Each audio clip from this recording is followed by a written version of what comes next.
በስመ አብ ወወልድ ወመንፈስ ቅዱስ አሐዱ አምላክ አሜን። ብሩካን እግዚአብሔር ልጆች ተወደዳችሁ በክርስቶስ በሰማያዊ ስፍራ መንፈሳዊ በሆነ በረከት የተባረካችሁ እግዚአብሔር አብ ልጆች ተብላችሁ ትጠሩ ዘንድ እንዲህ ያለውን ፍቅር የሰጣችሁ ጌታችን መድኃኒታችን መስቀል ላይ በመሰቀሉ ወዳ ይከፈለልን የከፈለላችሁ መንፈስ ቅዱስ የዘላለም ርስት መያዣን ሀብተ ወልድ ስመ ክርስትናን የሰጣችሁ ብሩካን የአብ የወልድ የመንፈስ ቅዱስ ልጆች ሁላችሁ እንደምንቆያችሁ ሁሉን የሚችል አምላክ ምስጋና እስከ ዘላለም ለሱ ይሁን። ተወዳጆች እግዚአብሔር ልጆች ርዕሱ ላይ እንዳያችሁት ርዕሱ ላይ እንዳነበባችሁት እንደሰማችሁት የአንደበት የህይወት ምን ያህል ለህይወት ምን ያህል አደገኛ እንደሆነ ለህይወትን በረከት ደግሞ ሊሆን እንደሚችል ሁላችንም የምናውቀው ነገር ቢኖርም ግን ዛሬ እግዚአብሔር ተጨማሪ ነገር የሚለው ነገር አለ። ማቴዎስ ወንጌል ምዕራፍ 15:18 ላይ የምትናገሩት ከልብ ይወጣልና ከአፍ የሚወጣው ያረክሳችኋል ይላል። አንደበታችን የሚናገረው ልባችን ውስጥ ያለውን ጥልቅ ሐሳብ ነው። ከልብና አንደበት መካከል ልዩነት ኖሮ አያውቅም። አንዳንድ የዋህ ሰዎች እኔ የዋህ ነኝ አፌ ሰው ያስቀይማል ይላሉ። የዋህነት ከልብ ጋር ነው የሚገናኘው። አፍ ብቻውን አስቀያሚ ሊሆን አይችልም። ስለዚህ አንደበት የሰውን ህይወት የማቅናት የማስተካከል እንደገና የሰውን ህይወት ደግሞ የማርከስም ምክንያት ሊሆን ይችላል።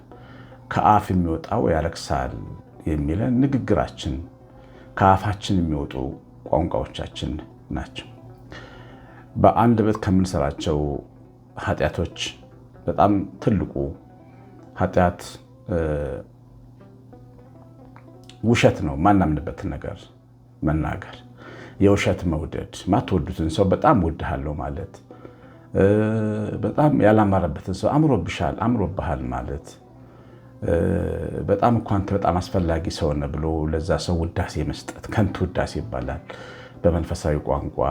እግዚአብሔርን ኢቭን ስራውን የእግዚአብሔርን ቸርነትና ስራ ራሱ ከተደረገልን በላይ አጋንን መናገር፣ በእግዚአብሔርም ላይ በሰውም ላይ መዋሸት፣ ይሄ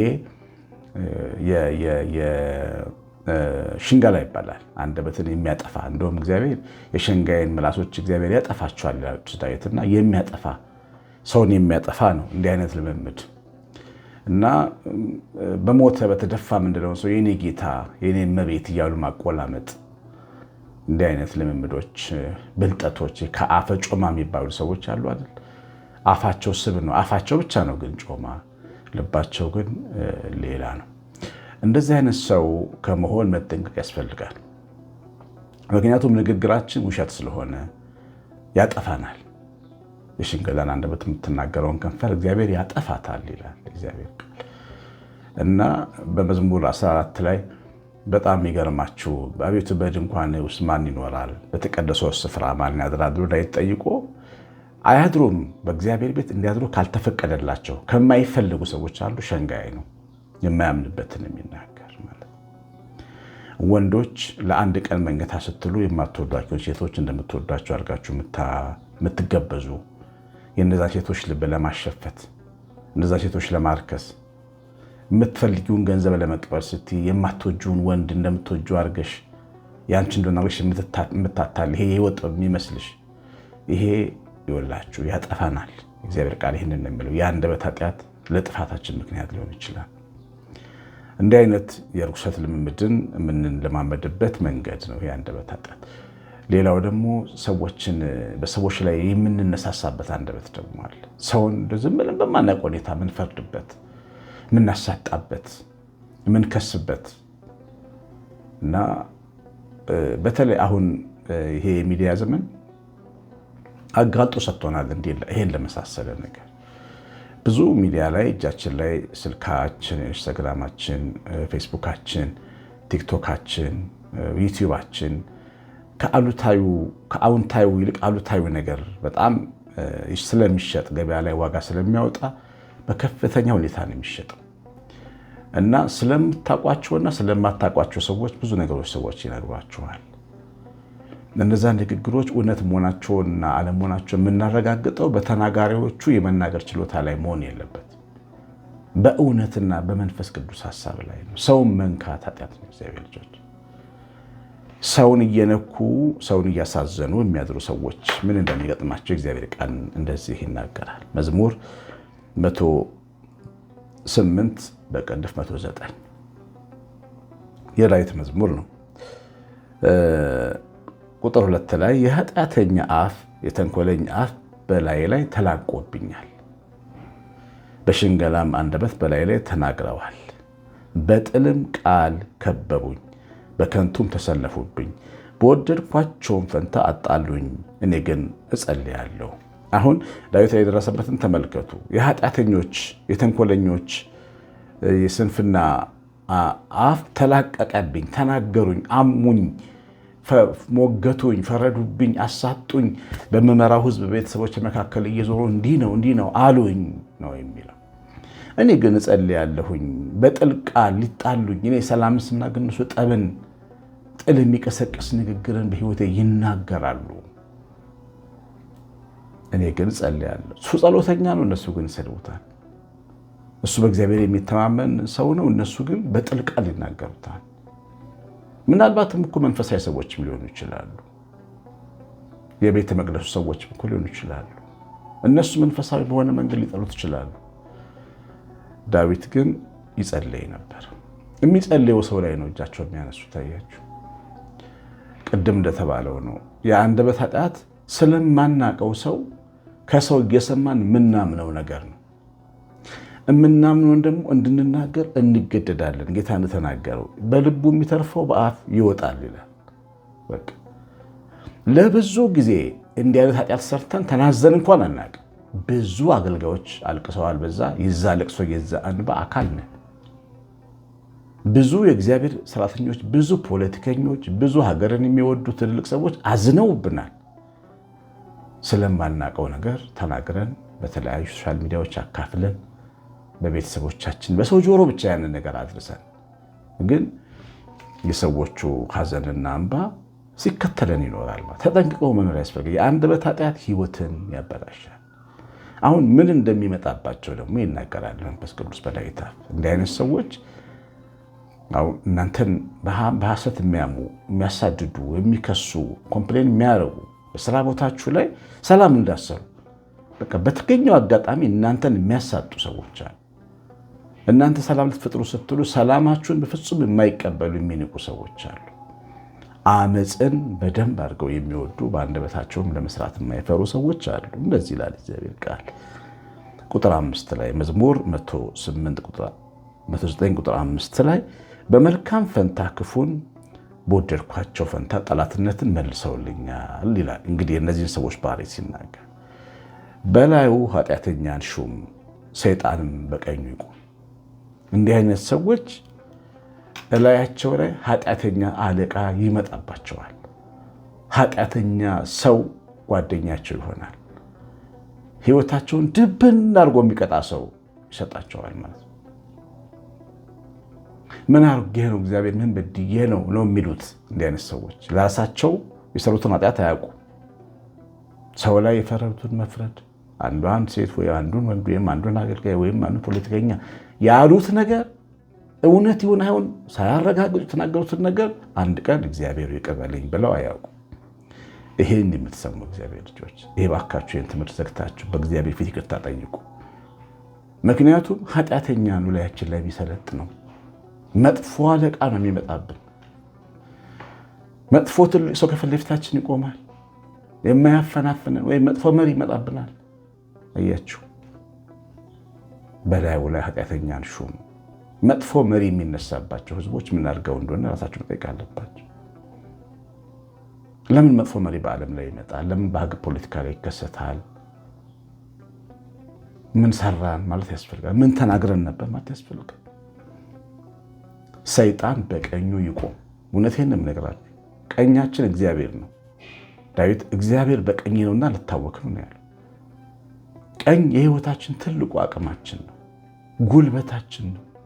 ተምረን ያለን ሰዎች የተማርንበት አእምሮ ቀኛችን ነው።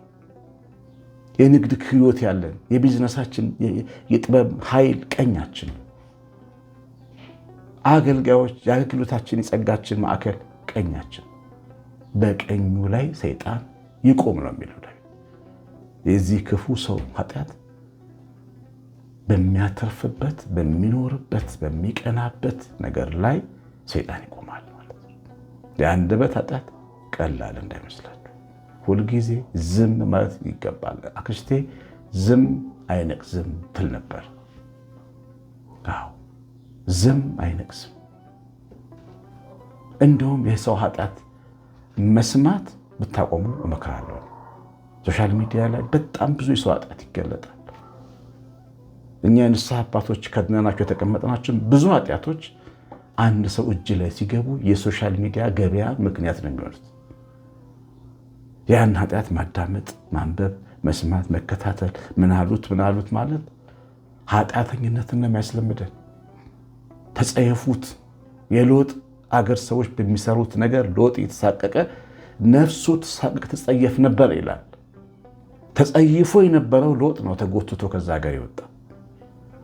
ይህንን አይነት የአመፅ አሰራር መቃወም፣ መጸየፍ ያስፈልጋል። አይደለም በአንደበት መናገር፣ መጸየፍ ያስፈልጋል።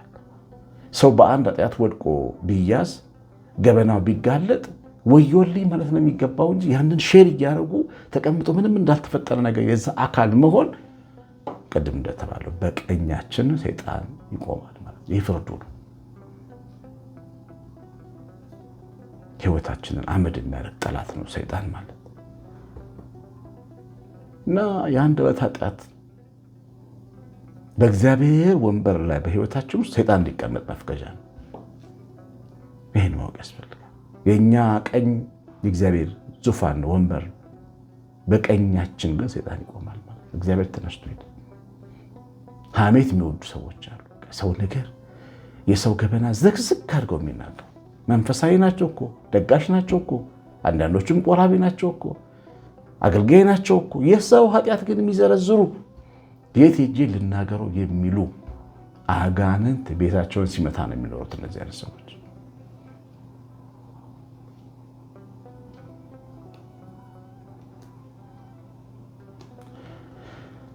የዛሬ 10 ምናምን ዓመት ይሆናል ክህነት እንደተቀበልኩ አንድ ክፍለ ሀገር ሄድኩኝና እግሯ በጣም የቆሰለባት አዲስ ሴት እባክህ ጸሎት አድርግልኝ ብላ ቤቷ ወሰዱኝ ማለት ነው። እኔን ፈልጋኝ አገልግሎቶቼን መዝሙሮችን ታዳምጣለች እና ከዛች ስንጫወት ስንወያይ ምን አለች?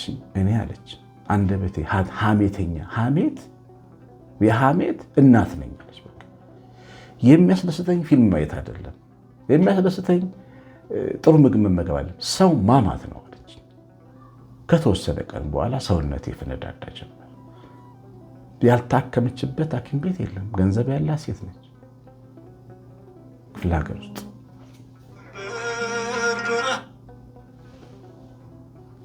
ገንዘብ ያላት ሴት ነች። ነገር ግን አዳነችም። የሚገርማችሁ ይቺ ሴት የሐሜት በሽታ አጋንንት እንዳመጣባት ገብቷታል። እና እኔ ያን አሁን በነገራችሁ ይህን ሀሳብ የተረዳሁት ያኔ ነው። ለካ እንደዚህ አይነት አደገኛ ነገር ነው ማለት ነው። ለካ በሽታ ያመጣል። ሐሜተኛነት ጤነኛውን ሰው ይሰብረዋል። ሐሜተኛት እጢ ነው የሚሆነው፣ ካንሰር ነው የሚሆነው፣ ጨጓራ በሽታ ነው የሚሆነው፣ የሆነ ነገር ነው የሚሆነው። ተጠንቀቁ እግዚአብሔር ልጆች። አንደበት ኃጢአት ሰውን ያረክሰዋል ሲል ጌታ ቀላል አድርጋችሁ እንዳትሉ፣ የሰውን ሕይወት ከንቱ ያደርገዋል ማለት ነው። ሰው እግዚአብሔር ያዘጋጀለትን የከበረውን ሕይወቱን ያበለሻሽበታል ማለት ነው። እና ሰይጣን በቀኙ ትቁም። ይህ ብቻ እንዳይመስላችሁ፣ በተሟገተም ጊዜ ይረታ። ጸሎቱም ኃጢአት ትሁን፣ ዘመኖቹም አጭር ይሁኑ። ክብሩን ሹመቱን ሌላ ይውሰድ። ልጆቹም ድሃ አደግ ይሁኑ። ሚስቱም መበለት ባል የሞተባት ትሁን። ልጆቹም ተናውጠው ይቅበዝበዙ ይለምኑም፣ ከስፍራቸውም ይባረሩ። ባለ ዕዳም ያለውን ሁሉ ይበርበረው። እንግዶች ድካሙን ሁሉ ይበዝብዙት። የሚያግዘው አያገኝ፣ ለድሃ አደግ ልጆቹም የሚራራ አይኑር፣ ልጆቹም ይጥፉ። የኃጢአት ውጤት ነው ይሄ። የአንደበት በሰው ላይ የመነሳት፣ ሰውን የመክሰስ፣ ሰውን የማማት፣ በሰው ላይ የመነሳት ትልቁ ውጤት ነው። ይህንን እግዚአብሔር አስተምሮናል። የሰማኑን በልቦናችን ይጻፍ። እግዚአብሔር ቸርነት የእናታችን እመቤታችን ረድኤት በረከት የምልዓት ጥበቃ አብሮን ይሁን። ከትናንትና ወዲያ ማሳስቢያለሁ። እነዚህ በጥምቀት ቀን የሞቱ 4 ቤተሰቦች ነገ ላይ ስትሪም ማታ አለ። ለእነዚህ ቤተሰቦች አጋፔ ቤተሰብ አንዳንዳቸውን እናቶች ብንይዝ አባቶቻቸው ሞተዋል። መስቀል ጥምቀትን ሲያከብሩ መብራት ይዟቸው እና ባለፈው እንደተባባሉ በአጋፔ ቤተሰብ ውስጥ ከ320 ምናምን አካባቢ ሰዎች ናቸው። ወረቀት ማየት አለብኝ፣ ግን በዚህ መንገድ የሚረዱት እና ለምን እነሱ አንድ አካል አናደርግ? አንድ ቤተሰብ 50 ሺህ ብር አንዱ ቤተሰብ በዓመት ቢሰጥ፣ አንድ ቤተሰብ 50 ሺህ ብር ቢሰጥ አንዲቷን ልጃቸውን እንኳን በዛ የሞቱባቸው ቤተሰቦች እንጀራ መመገብ ይችላሉ። እስቲ ያስቡበት እና አሳውቁ። 09114380 ቄስ አሸናፊ ገብረማርያም ነኝ። ሰላም